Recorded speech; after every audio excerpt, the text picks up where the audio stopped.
परमेश्वर के दैनिक वचन। सर्वशक्तिमान परमेश्वर, उसका गौरवशाली शरीर खुले रूप से प्रकट होता है। पवित्र आध्यात्मिक शरीर उदय होता है और वो स्वयं पूर्ण परमेश्वर है। दुनिया और देह दोनों बदल गए हैं और पहाड़ी पर उसका रूप परिवर्तन परमेश्वर का व्यक्तित्व है। वो अपने सिर पर सुनहरा मुकुट पहने हुए है। उसके वस्त्र पूर्ण रूप से श्वेत हैं। छाती पर सोने की पटुका बांधे हुए है और दुनिया की सभी चीजें उसकी चरण पीठ है।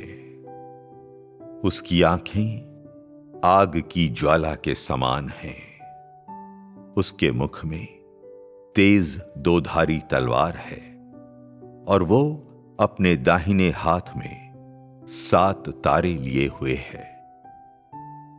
राज्य का मार्ग असीम उज्ज्वल है और उसकी महिमा उदित हो रही और चमक रही है। पर्वत आनंदित हैं और जल हास्यमग्न है। सूर्य, चंद्रमा और तारे सभी अपनी क्रमबद्ध व्यवस्था में घूमते हैं और अद्वितीय सच्चे परमेश्वर का स्वागत करते हैं, जिनकी विजयी वापसी उनके 6000 वर्ष की प्रबंधन योजना को पूरा करती है। खुशी से सब कूदते और नाचते हैं। जय हो। सर्वशक्तिमान परमेश्वर अपने गौरवशाली सिंहासन पर बैठा है। गाओ, सर्वशक्तिमान का विजयी ध्वज राजसी भव्य सियोन की ऊंचाई पर लहराता है। सभी राष्ट्र उत्साहित हैं। सभी लोग गा रहे हैं। सियोन पर्वत प्रसन्नता से हंस रहा है। परमेश्वर की महिमा का उदय हुआ है। मैंने कभी सपनों में भी नहीं सोचा था कि मैं कभी परमेश्वर का चेहरा देखूंगा, लेकिन आज मैंने इसे देखा है।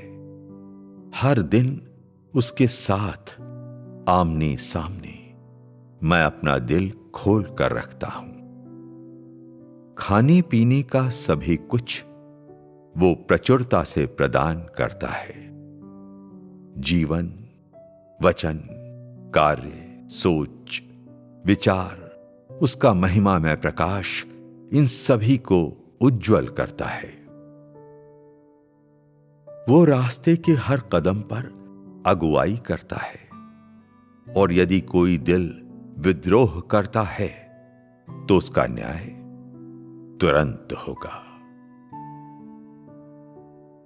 परमेश्वर के साथ मिलकर खाना, साथ रहना, साथ जीना, साथ होना, साथ चलना, साथ आनंद लेना, साथ साथ महिमा और आशीष प्राप्त करना।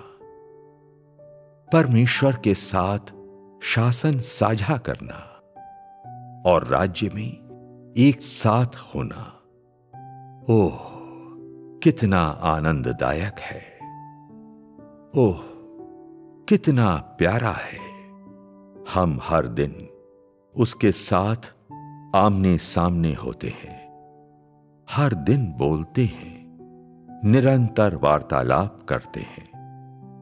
हर दिन नई प्रबुद्धता और नई अंतर्दृष्टि प्राप्त करते हैं।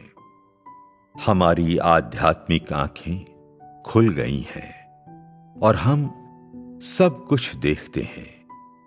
आत्मा के सभी रहस्य हमें प्रकट होते हैं।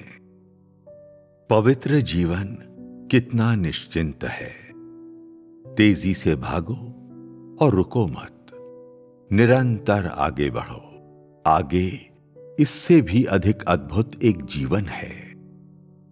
केवल मीठे स्वाद से संतुष्ट ना हो, बल्कि हमेशा परमेश्वर में प्रवेश करने का प्रयास करो।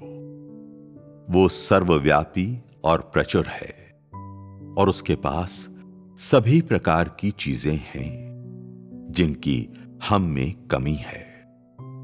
सक्रियता से सहयोग करो, उसके अंदर प्रवेश करो और कुछ भी कभी भी पहले जैसा नहीं रहेगा।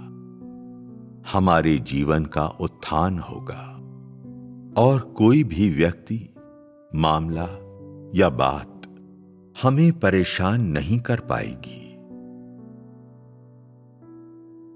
उत्थान, उत्थान, सच्चा उत्थान। परमेश्वर का जीवन उत्थान भीतर है और सभी वस्तुएं वास्तव में शांत हो जाती हैं। हम दुनिया और सांसारिक चीजों से परे चले जाते हैं। पतियों या बच्चों से कोई मोह नहीं रहता। बीमारी और वातावरण के नियंत्रण के परे चले जाते हैं। शैतान हमें परेशान नहीं कर सकता है। सभी आपदाओं से हम ऊपर हो जाते हैं। ये परमेश्वर को शासन की अनुमति देना है। हम शैतान को अपने कदमों के तले कुचल देते हैं, कलीसिया के लिए गवाही देते हैं और पूरी तरह से शैतान के बदसूरत चेहरे को बेनकाब करते हैं। कलीसिया का निर्माण मसीह में है। गौरवशाली शरीर का उदय हुआ है। ये स्वर्गारोहण में जीना है।